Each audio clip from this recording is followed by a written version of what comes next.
Welcome to Silkhadia maths classes. दो चल वाले रैखिक समीकरण युग्म प्रश्नावली 3.5 के क्वेश्चन नंबर 1 का सभी पार्ट 1।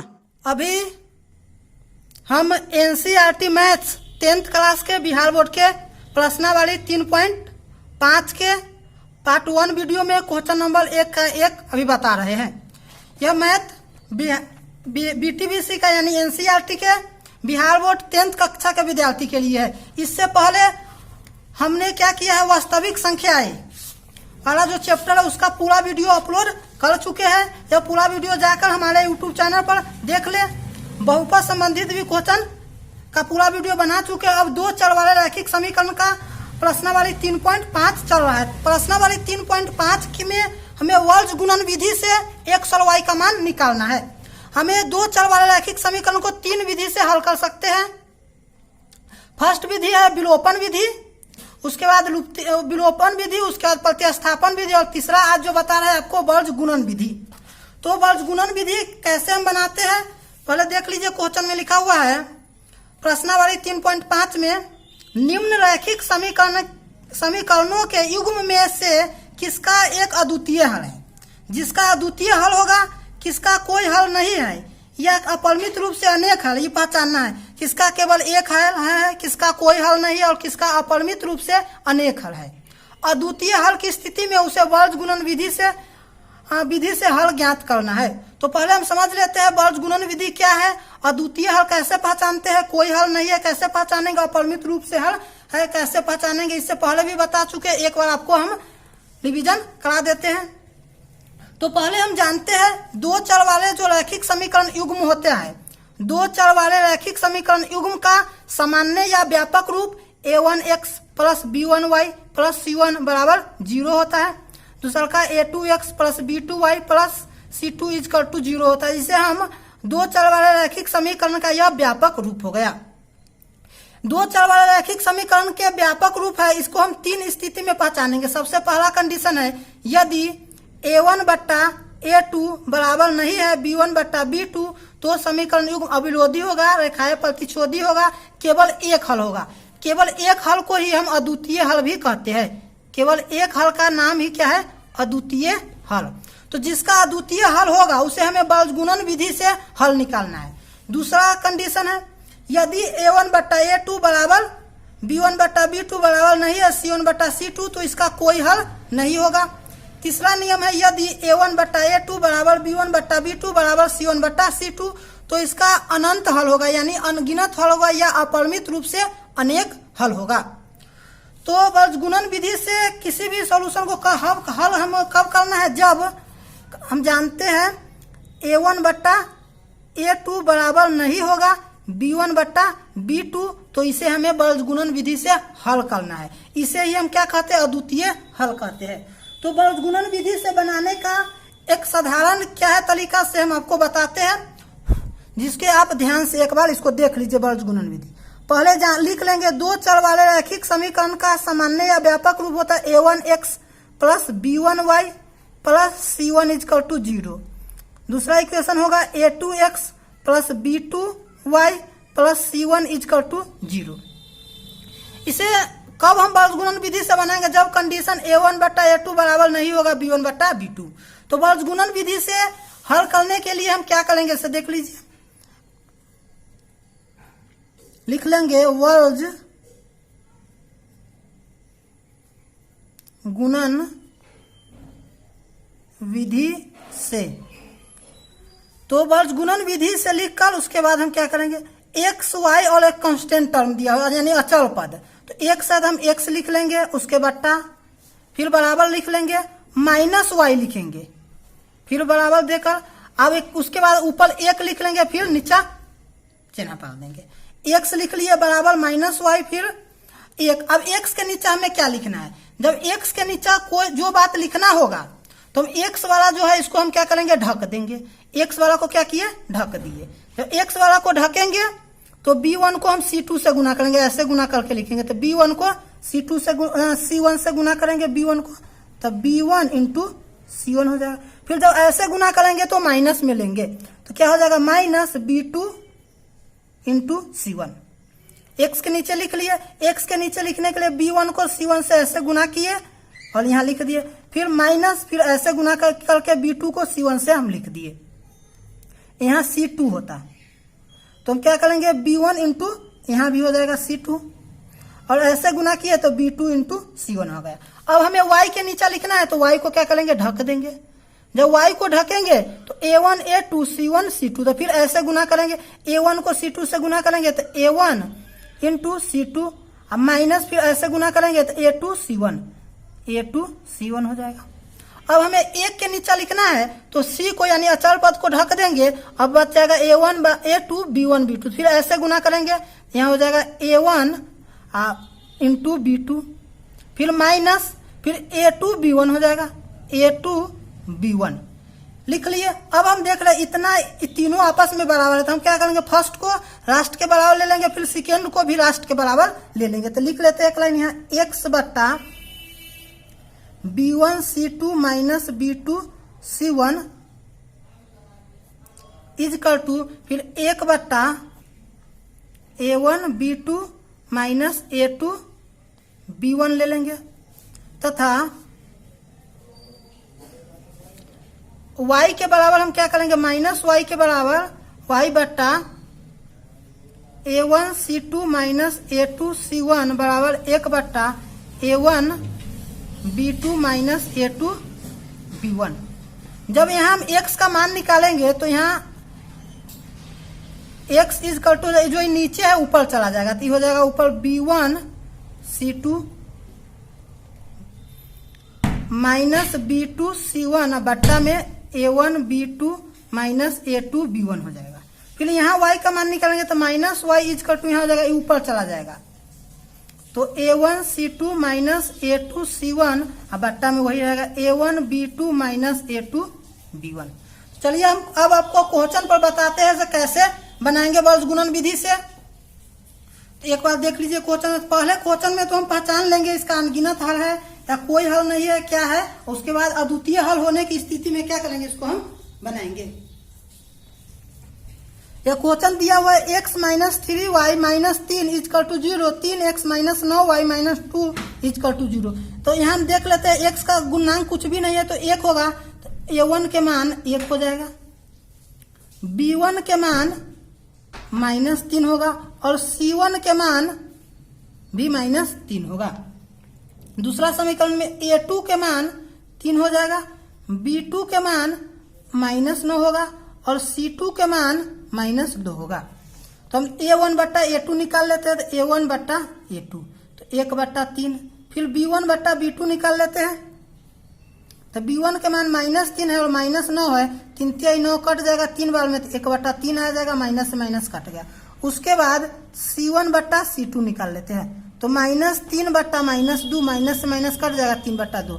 हम यहाँ देख रहे हैं a1 बट्टा a2 बराबर b1 बट्टा b2, इस c1 बट्टा c2 बराबर नहीं है, तो यहाँ हम लिख लेंगे देयरफॉर a1 बट्टा a2 बराबर b1 बट्टा b2 बराबर नहीं है c1 बट्टा c2। a1 बट्टा a2 का मान है 1 बट्टा 3 बराबर 1 बट्टा 3 बराबर नहीं है 3 बट्टा 2। तो इसके लिए क्या होता है कोई हल नहीं है, तो लिख लेंगे कोई हल नहीं होगा, कोई हल नहीं होगा। समीकरण के बाद इसका कोई हल नहीं है तो इसका हम क्या करेंगे वर्ग गुणन विधि से नहीं बनाएंगे। जिसका केवल एक हल होगा यानी अद्वितीय हल होगा उसे ही वर्ग गुणन विधि से बनाना था। अब चलिए क्वेश्चन नंबर 2 में क्या है, तो क्वेश्चन नंबर 1 के 2 में है 2x प्लस y बराबर 5, 3x plus 2y is equal to 8। तो हम क्या करेंगे क्वेश्चन नंबर 1 का 2 लिख लेते हैं। पहले यहाँ लिखा हुआ है 2x प्लस y, लिख लेंगे 2x प्लस y, अब प्लस में 5 है तो बराबर इधर लाएंगे तो हो जाएगा माइनस 5 बराबर 0। दूसरा समीकरण है 3x प्लस 2y प्लस 8 है तो इधर लाएंगे तो माइनस 8 हो जाएगा बराबर 0। इसका भी हम पहले पहचान लेंगे इसका कितना हल है, तो इसमें भी a1 के मान लिख लेते हैं। a1 के मान हो जाएगा 2, b1 के मान हो जाएगा y का गुणांक 1 और c1 के मान हो जाएगा माइनस 5। फिर क्या करेंगे a2 के मान हो जाएगा 3 B2 के मान हो जाएगा 2 और C2 के मान हो जाएगा -8। अब यहाँ हम देख रहे हैं, फिर A1 बट्टा A2 निकालेंगे तो A1 बट्टा A2 तो 2 बट्टा 3 हो जाएगा। फिर B1 बट्टा B2 निकालेंगे तो 1 बट्टा 2 हो जाएगा। फिर C1 बट्टा C2 निकालेंगे तो -5 बट्टा -8 होगा, माइनस से माइनस कर जाए। यहाँ हम देख रहे हैं A1 बट्टा A2 बराबर नहीं है B1 बट्टा B2, तो लिख लेंगे A1 बट्टा A2 बराबर नहीं है B1 बट्टा B2। A1 बट्टा A2 का मान है 2 बट्टा 3 बराबर नहीं है B1 बट्टा B2। तो इसका क्या होगा, अद्वितीय हल होगा। तो लिखेंगे अद्वितीय हल है। अद्वितीय हल है तो कह रहा है जब अद्वितीय हल होगा तो इसे वर्ज गुणन विधि से हल निकालना है। तो इसका अद्वितीय हल है तो इसे हम क्या करेंगे, वर्ज गुणन विधि से हल निकालेंगे। तो वर्ज गुणन विधि से हल निकालने का क्या नियम बताए थे आपको, एक बार उस बात को भी ध्यान से देख लीजिए। फिर यहां से रिवीजन कर लीजिए। ऊपर लिख लेते हैं वर्ज गुणन विधि से, वर्ज गुणन विधि से लिखकर x लिख लेंगे, फिर बराबर का साइन देंगे, -y लिख लेंगे, फिर बराबर का साइन देंगे, 1 लिख लेंगे। तो x लिखकर बराबर का साइन -y देकर बराबर का साइन 1 लिख लेंगे। अब क्वेश्चन पर हम चलते हैं। जब x के नीचे लिखना है तो x वाला को ढक देंगे। तो x वाला को जब ढक देंगे तो यहाँ ऐसे पहले गुना करेंगे तो y का गुणांक 1 है और अचल पद -8 है, तो 1 को -8 से गुना करेंगे। तो यहाँ लिख लेंगे 1 गुने -8, फिर यहाँ माइनस का साइन दे देंगे। अब देख रहे x को जब ढक दिए तो y का गुणांक 2 और अचल पद -5 है, तो फिर ऐसे गुना करेंगे। यहाँ हो जाएगा 2, यहाँ लिख लेंगे 2 गुने -5। अब y के नीचे लिखना है, तो y के जब नीचे लिखना है तो y को हम क्या करेंगे, ढक देंगे। तो जब x का गुणांक हम यहाँ देख रहे हैं 2 है और अचल पद 8 है, तो यहाँ लिख लेंगे 2 गुने -8, फिर यहाँ साइन माइनस देंगे। फिर यहाँ देख रहे हैं 3 है और अचल पद 5 है, तो फिर 3 गुने अचल पद -5 था तो -5 से गुना कर देंगे। फिर हमें 1 के नीचे लिखना है, यानी अचल पद के, तो अचल पद को ढक देंगे। तो यहाँ 2 और 2 होगा, तो 2 गुने 2 लिख लेंगे, फिर माइनस, फिर उसके बाद ऐसे गुना करेंगे। तो यहाँ x का गुणांक 3 है, y का गुणांक 1 है, तो 3 गुने 1 हो जाएगा। यहाँ लिख लेंगे 3 गुने 1। पहले इसको सॉल्व कर लेते हैं। तो x से ऊपर तो x लिख लेंगे, 1 को -8 से गुना करेंगे -8, माइनस को माइनस से गुना करेंगे प्लस, 2 को 5 से गुना करेंगे 10, बराबर -y है ऊपर तो -y लिख लेंगे। 2 को -8 से गुना करेंगे -16, फिर माइनस को माइनस से गुना करेंगे प्लस, 3 को 5 से गुना करेंगे 15, फिर बराबर है तो बराबर 1, 2 को 2 से गुना करेंगे 4 और 3 को 1 से गुना करेंगे 3 हो जाएगा। अब हम क्या करेंगे, यहाँ लिख लेंगे x -8 और प्लस 10 है, तो यहाँ क्या हो जाएगा 2 हो जाएगा, यानी 10 में से 8 घटा लिए 2, पर माइनस है तो -16 है और प्लस 15 है तो -1 हो जाएगा। फिर ऊपर 1 है तो 1 लिख लेते हैं, 4 में से 3 घट जाएगा 1 हो जाएगा, y से y माइनस से माइनस कट गया। अब क्या करेंगे, x बट्टा 2 को इसके बराबर ले लेंगे, तो x बट्टा 2 बराबर 1 बट्टा 1 तथा फिर y बट्टा 1 बराबर 1 बट्टा 1, क्रॉस में गुना करेंगे तो यहाँ x इजकल टू 2 हो जाएगा, 1 से गुना करेंगे कोई प्रभाव नहीं पड़ेगा, तथा y इजकल टू फिर क्रॉस में गुना करेंगे तो 1 हो जाएगा। तो यही आंसर होगा। तो एक बार इसे समझ लीजिए। फिर से एक दूसरा क्वेश्चन हम आपको वर्ज गुणन विधि से बनाना बताते हैं, इससे आपको रिवीजन हो जाएगा। तो इससे आप क्या कीजिएगा, आपको समझ में पूर्णतः आ जाएगा अच्छी तरह से। एक और क्वेश्चन देख लीजिए वर्ज गुणन विधि से जो बता रहे हैं। अब हम क्वेश्चन नंबर 1 का तीसरा को देखते हैं, वर्ज गुणन विधि से बनेगा कि नहीं। तीसरा क्वेश्चन में है 3x - 5y बराबर 20 है, तो 20 को जब इधर लाएंगे तो 3x - 5 और -20 बराबर 0 लिख लेंगे। इसको भी 6x - 10y - 40 बराबर 0 कर देंगे। तो 40 को इधर ले आएंगे तो -40 हो जाएगा, 20 को भी इधर ले आएंगे तो -20 हो जाएगा। तो उसी बात को हम यहाँ लिख लिए, 3x - 5y - 20 is equal to 0, 6x - 10y - 40 is equal to 0। इसको पहचान लेते हैं कि इसका कितना हल है। तो A1 के मान हम यहाँ देख रहे हैं 3 है तो 3 लिख लिए। B1 के मान -5 और C1 के मान -20। फिर A2 के मान 6 है, B2 के मान -10 है और C2 के मान -40 है। A1 बट्टा A2 निकाल लेते तो A1 बट्टा A2 3 बट्टा 6 तो 3 दूना 6 कट जाएगा तो 1 बट्टा 2 हो जाएगा। फिर B1 बट्टा B2 निकाल लेते हैं तो -5 बट्टा -10 तो 5 दूना 10 कट जाएगा, माइनस से माइनस तो 1 बट्टा 2। फिर C1 बट्टा C2 निकाल लेते हैं तो -20 बट्टा -40 तो 20 दूना 40 कट जाएगा, माइनस से माइनस 1 बट्टा 2। देख रहे हैं तीनों का मान बराबर आया तो इसलिए लिख लेंगे यहाँ A1 बट्टा A2 बराबर B1 बट्टा B2 बराबर C1 बट्टा C2। दिस इंप्लाइज 1 बट्टा 2 बराबर 1 बट्टा 2 बराबर 1 बट्टा 2। सबका मान एक। इसका क्या है, अपरिमित रूप से अनेक हल होगा तो लिख लेंगे अपरिमित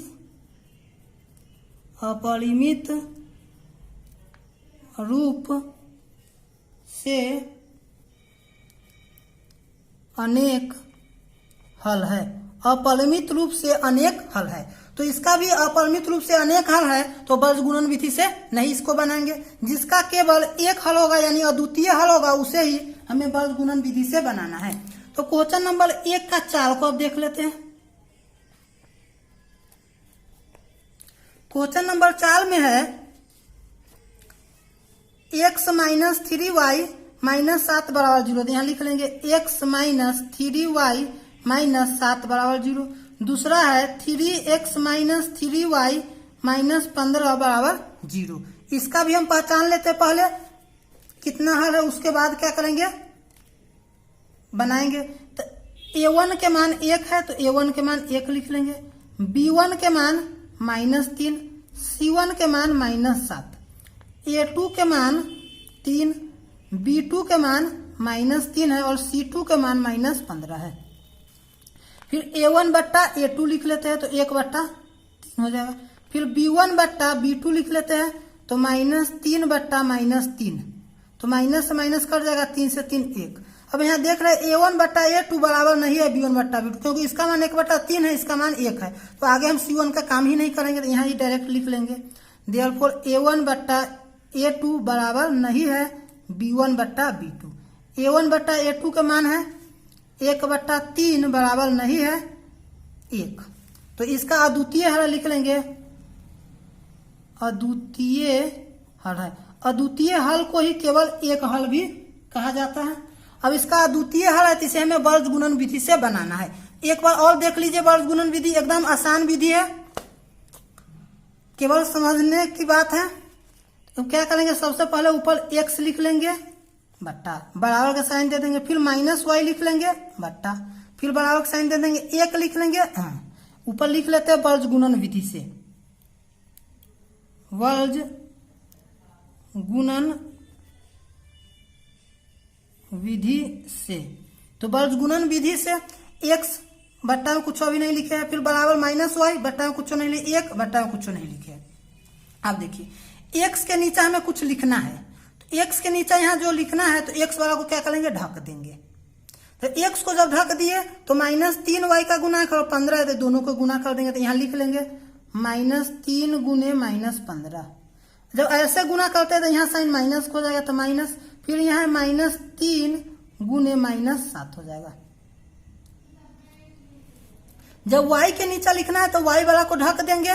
तो अब देख रहे हैं x का बचेगा तो x का गुना यहाँ क्या है, 1 है तो 1 गुने यहाँ y का -15 है तो -15, फिर ऐसे में साइन माइनस होगा। x के गुणांक यहाँ 3 है और अचल पद कितना है, -7 है, 3 गुने -7। जब अब हमें 1 के नीचे लिखना है तो अचल पद को ढक देंगे तो x का गुणांक 1 है, ऐसे गुना करेंगे और फिर ऐसे, पहले ऐसे करेंगे तो 1 को -3 से गुना करेंगे, फिर यहाँ माइनस हो जाएगा, ऐसे गुना करेंगे 3 गुने -3, यहाँ लिख लेंगे 3 गुने -3। अब इससे क्या करेंगे, सॉल्व करेंगे, मेन इतना ही बात है, उसके बाद इजी है। फिर ऊपर x है तो ऊपर x लिख लेंगे, माइनस को माइनस से गुना करेंगे प्लस हो जाएगा, 3 को 15 से गुना करेंगे, 15 3 45, फिर माइनस माइनस प्लस हो जाएगा लेकिन माइनस माइनस रहेगा, 7 को 3 से गुना करेंगे 21 बराबर -y है तो ऊपर -y नीचे -15 माइनस को माइनस से गुना किए प्लस, 3 को 7 से गुना करेंगे 21 बराबर, ऊपर 1 है तो 1 लिख लेंगे और नीचे -3 और माइनस माइनस क्या हो जाएगा प्लस, 3 को 3 से गुना करेंगे 9, ऊपर x है तो x लिख लेंगे, 45 में से जब 21 घटाएंगे तो 23 हो जाएगा, 5 में से जब 1 घटाएंगे तो 4 और फिर 4 में से 2 24 हो जाएगा, फिर माइनस है तो -15 और प्लस 21 है तो यहाँ हो जाएगा 6 और यहाँ 1/-3 और प्लस 9 है तो यहाँ 6 हो जाएगा। एक बार इस दोनों को बराबर ले लेंगे तो लिख लेंगे x/24 बराबर 1/6 तथा -y/6 बराबर 1/6। जब ये जो 24 है उधर ले जाएंगे तो ऊपर चला जाएगा तो x = हो जाएगा 24/6 तथा -y = हो जाएगा, ये 6 ऊपर चला जाएगा तो 6/6, 6 चौक 24, 6 से 6 कट जाएगा एक बार में, तो x = 4 हो जाएगा तथा -y = 1 होगा। इसमें x = 4 को हम 4 लिख लेंगे तथा माइनस से जब दोनों तरफ गुना करेंगे तो -y है तो +y हो जाएगा और +1 है तो क्या हो जाएगा -1, तो यही आंसर होगा। तो प्रश्न वाली 3.5 के एनसीईआरटी मैथ्स के पेज नंबर 69 में का क्वेश्चन नंबर 1 को आप क्या कीजिएगा, एक बार पूरे को बना लीजिए और इस सारे क्वेश्चन का एक बार आप क्या कीजिए स्क्रीनशॉट ले लीजिए या एक बार से 1-2 बार वीडियो देखकर फिर से समझने की कोशिश कीजिए।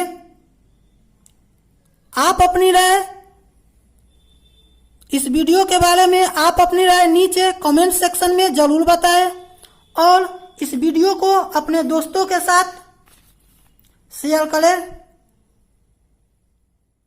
धन्यवाद।